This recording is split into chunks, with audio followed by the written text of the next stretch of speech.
माई TV news जे मीरपुर ख़ास reporter जाम मुनवर समो जी ख़बर मूजिब यूनाइटेड पार्टी पारां सिंध समेत मुल्क जे 48 लख एकड़ ज़मीन ते कब्ज़ो करण ख़िलाफ़ प्रेस क्लब मीरपुर ख़ास अॻियां एहतिजाजी मुज़ाहिरो कयो वियो।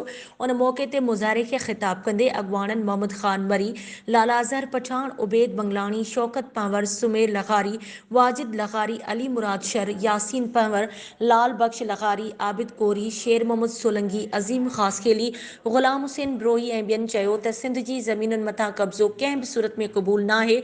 कूड़ी तरक़ी जे नाले ते सिंध जूं ज़मीनूं फॿाइण वारी कोशिश खे सूबाई ख़ुदमुख़्तियारी मथां वार सम्झूं था। अहिड़ी तरक़ी कंहिं सूरत में क़बूल नाहे जेका सिंध जे मुस्तक़िल रहाइश खे अक़लियत में तब्दील करे बेघर थियण जे रिथियल साज़िश आहे।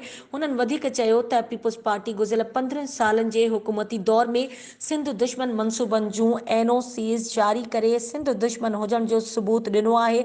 13,60,000 एकड़ सिंध जी ज़मीन खे कूड़ी तरक़ी जे नाले ते जारी करण में संदन हथ मुलविस आहिनि। उन सिंध दुश्मन मनसूबनि खे तकमील ते पहुचाइण वारी नाकाम कोशिश में सिंध जी निगरान हुकूमत भाङे भाईवार आहे।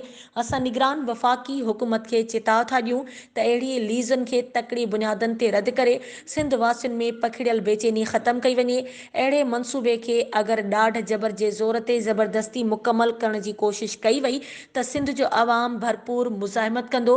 हुननि वास्तेदार अख़्तियारनि खां पुरज़ोर मुतालबो कंदे चयो त अहिड़नि मनसूबनि खे फ़ौरी तौर ते ख़तम कयो वञे। ॿी सूरत में अहिड़े दुश्मन मनसूबनि ख़िलाफ़ पूरी सिंध में एहतिजाज कयो वेंदो।